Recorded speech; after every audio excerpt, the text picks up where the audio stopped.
दोस्तों, आईएएस देश का सबसे बड़ा पद होता है। वहीं आईपीएस, आईएफएस और अन्य सिविल सेवाएं भी सबसे बड़ी और सम्मानजनक पदें मानी जाती है। दूसरी तरफ चूंकि ये नौकरियां सरकारी होती हैं, जिस वजह से सरकार के कुछ अपने नियम और कायदे कानून भी होते हैं। सरकार ने नौकरी के समय अनुशासन बनाए रखने और सिविल सेवकों की छवि को कायम रखने के लिए उनकी आय को लेकर कुछ नियम बनाए हुए हैं, जिनका उल्लंघन करने का हक किसी भी अधिकारी को नहीं होता है। इन्हीं नियमों में एक नियम शामिल है और वह है सिविल सेवकों के व्यवसाय को लेकर। अक्सर आपके मन में यह सवाल आता होगा कि क्या कोई सिविल अधिकारी अपना व्यवसाय कर सकता है, और यदि हाँ तो क्या प्रक्रिया है। इन प्रश्नों के उत्तर हम आपको इस वीडियो में देने जा रहे हैं, तो बने रहिएगा हमारे साथ। दोस्तों, अगर हम सीधे तौर पर इस प्रश्न का उत्तर दें तो जवाब है नहीं।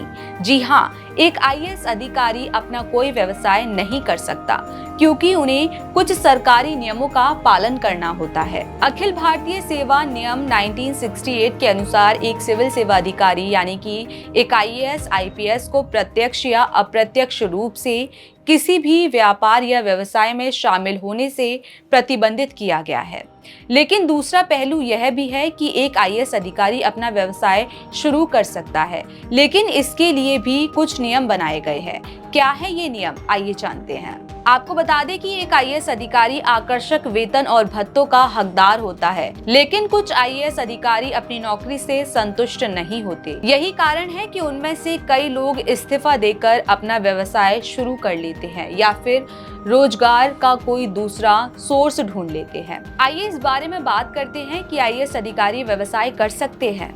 तो जैसा कि हमने आपको बताया कि ऐसा नहीं कर सकते, क्योंकि उन पर लागू सरकारी नियमों और मानदंडों के कारण ऐसा नहीं हो सकता है। अखिल भारतीय सेवा नियमों के अनुसार सेवारत आईएएस अधिकारी किसी भी प्रकार के व्यवसाय या अन्य रोजगार में शामिल नहीं हो सकते हैं। हालांकि आईएएस और अन्य सिविल सेवक कुछ मामलों में व्यवसाय चला सकते हैं। सेवानिवृत्त आईएएस अधिकारी को अपनी इच्छा अनुसार कोई भी व्यवसाय शुरू करने की पूरी अनुमति है। त्यागपत्र के बाद सेवारत आईएएस अधिकारी यदि कोई व्यवसाय शुरू करना चाहता है तो उन्हें पहले अपने पद से त्यागपत्र देना अनिवार्य होगा।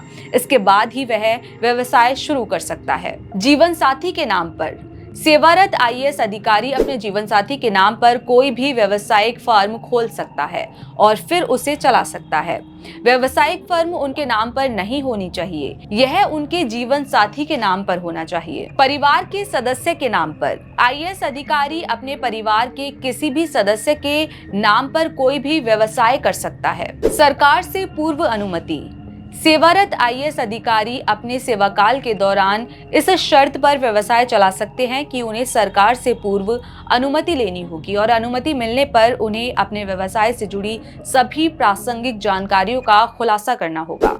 गैर पारिश्रमिक आईएएस अधिकारी स्वयं को कुछ गैर पारिश्रमिक गतिविधियों में शामिल कर सकते हैं। कुछ आईएएस अधिकारी के नाम हम आपको बताने जा रहे हैं, जिन्होंने उद्यमी बनने के लिए अपनी नौकरी छोड़ दी और सफल अधिकारी भी बने। इनमें शामिल है डॉक्टर सैयद सबाहत अजीम। डॉक्टर सैयद सबाहत अजीम वर्ष 2000 में आईएएस अधिकारी थे, जिन्होंने अपनी नौकरी छोड़कर ग्लोबल हेल्थ केयर सिस्टम नाम से अपनी खुद की हेल्थ केयर चेन शुरू की थी। असामयिक और अपर्याप्त चिकित्सा सहायता के कारण उनके पिता की अचानक मृत्यु ने उन्हें यह पहल शुरू करने के लिए मजबूर कर दिया। उन्होंने वर्ष 2010 में सेबी के पूर्व अध्यक्ष श्री दामोदरन के सहयोग से अपनी कंपनी शुरू की। प्रवेश शर्मा 34 साल की सेवा के बाद प्रवेश शर्मा ने स्वेच्छा से अपनी नौकरी छोड़ दी और सब्जी वाला नामक एक ऑनलाइन किराना डिलीवरी सेवा शुरू की। यह कंपनी उचित मूल्य पर आपके दरवाजे तक अच्छी गुणवत्ता वाली सब्जियां पहुंचाती है। रोमन सैनी 25 वर्ष की छोटी उम्र में परीक्षा पास करने वाले सबसे कम उम्र के आईएएस अधिकारी थे। उन्होंने प्रशासनिक सेवाओं से इस्तीफा दे दिया और अपना बिजनेस शुरू किया। अनअकैडमी एक वेबसाइट है जो आईएएस उम्मीदवारों के लिए मुफ्त ऑनलाइन कोचिंग, ट्यूटोरियल और प्रेरक भाषण प्रदान करती है। विवेक कुलकर्णी ये 1979 बैच के एक IAS अधिकारी थे। इन्होंने 22 साल बिताने के बाद सेवा छोड़ दी। कर्नाटक सरकार के IT और जैव प्रौद्योगिकी सचिव के रूप में उनके कार्यकाल ने उन्हें सबसे सफल IAS अधिकारियों में से एक उद्यमी बना दिया।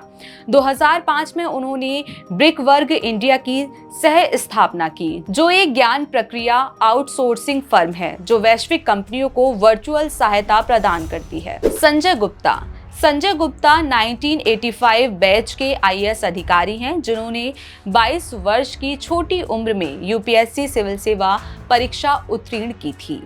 2002 में स्वैच्छिक सेवानिवृत्ति लेने के बाद संजय अदानी समूह में CEO के रूप में शामिल हो गए।